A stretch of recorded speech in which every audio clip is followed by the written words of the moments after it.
अगला प्रश्न स्वामी जी ये है कि मैं आजकल फोन पर बहुत आश्रय हो चुका हूँ कि मैं 1 मिनट में भी सैकड़ों रील स्क्रॉल कर देता हूँ। मतलब कि मेरा मन एक जगह टिकता नहीं है, तो मैं क्या करूँ? फोन, नेट ने हमारे जीवन को बहुत कुछ, पूरी पीढ़ी को बदल दिया है। आज की जनरेशन के पास जितनी सूचनाएं हैं ऐसी कभी नहीं रही, परंतु एक शक्ति है, जी एक टेक्निक ने हमारे हाथ में बहुत कुछ दे दिया। तो हर शक्ति के सदुपयोग भी हैं, दुरुपयोग भी। ये आपको बहुत स्वतंत्रता देती है। आपके सब चीजें, आपकी सारी इंफॉर्मेशन, आपका बैंक, आपके सब चीजें एक फोन से, सब रिलेशंस, सबसे आप जुड़े रह सकते हैं। परंतु इसका दुरुपयोग बहुत है। अगर व्यक्ति के पास होश ना हो तो हर शक्ति विध्वंसक हो जाती है। आज की पूरी पीढ़ी फोन से एडिक्टेड है। मैंने तो छोटे बच्चे को, जो थोड़ा सा जन्म लेता होगा, 1-2 साल, रोते हैं तो माँ बाप फोन पकड़ा देते हैं और वो फोन में खो जाता है। जी फोन में जो रील्स आ रही हैं, लगातार इंफॉर्मेशंस आ रही हैं, वो क्या देती हैं? हमें थोड़ी एक्साइटमेंट देती हैं, हमें बदला। हम अपने आप से इतने उबे होते हैं कि हम 1 मिनट भी खाली नहीं रह सकते। जी मैंने ऐसे बहुत बंद लिखे कि वो 1 मिनट बात करते हैं, 1 मिनट फिर फोन पे चले जाते हैं।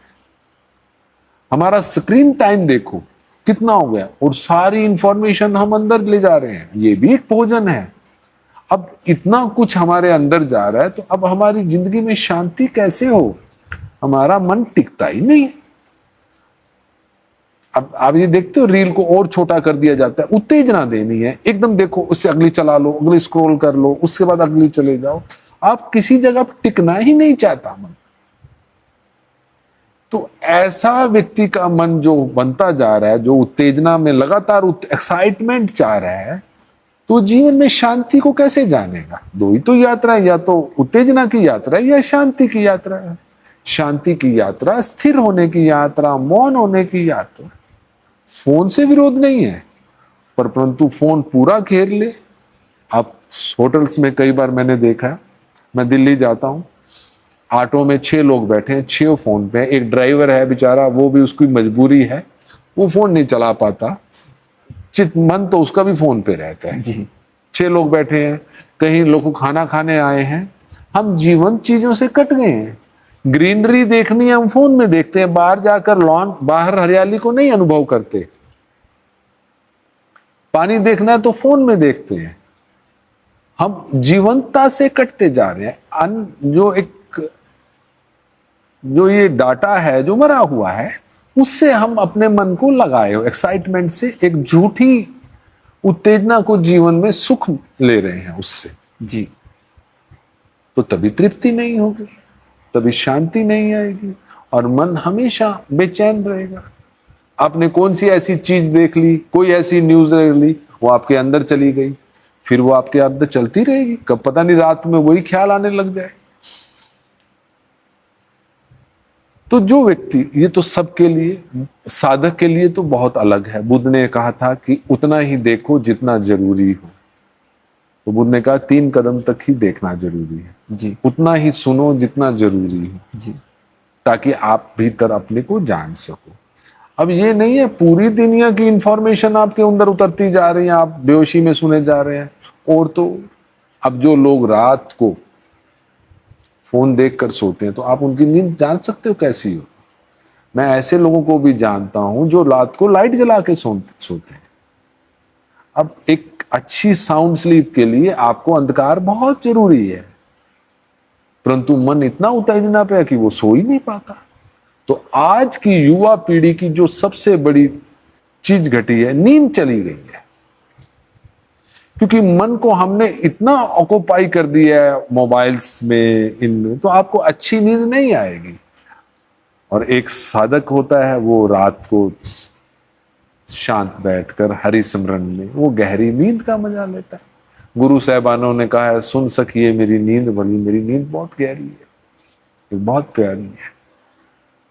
तो इन सब चीजों का सुंदर उपयोग है, परंतु अगर हमें होश ना हो तो इन सब चीजों का दुरुपयोग भी है।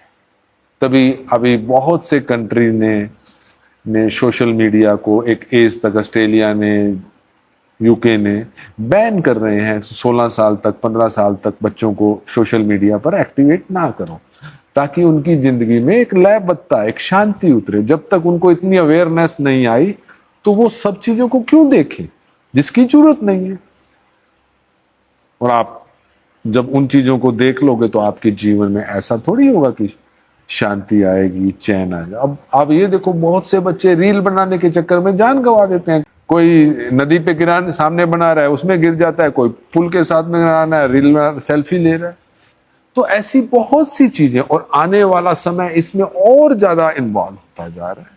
तो हमें इन चीजों का एक अवेयरनेस रखनी होगी कि हमारा कितना स्क्रीन टाइम रहता है, जिससे जो चीज हमारी जिंदगी में अशांति ला रही हो, बेचैनी ला रही हो, बहुत अत्यधिक सूचनाएं हमारा दिमाग में भरती जा रही हो और हम बेचैन होकर जिंदगी जी रहे हो, तो हमें उनसे धीरे धीरे निकलना चाहिए। थोड़ा शांत, थोड़ा प्रकृति में जीना चाहिए, जीवंत चीजों से मिलना चाहिए, जीना चाहिए, ना कि मुर्दा चीजों से, डाटा से, जो कि उनसे जी पाकर हमारे गहराई हमें कभी नहीं आएगी। हाँ, उत्तेजना जरूर रहेगी, एक उत्तेजना के बाद आप दूसरी देख लेंगे, दूसरी के बाद तीसरी, के अपना समय काट लेंगे, परंतु जब फोन रखेंगे तो आप बेचैन होंगे, अशांत होंगे, मौन आपके पास नहीं होगा। कभी हमें ऐसा समय आएगा कि फोन की हमें एडिक्शन छुड़वाना सिखाना पड़ेगा, फोन से बचकर थोड़े टाइम रहना सीखना पड़ेगा, ताकि हम इस चीजों से बाहर निकल सके।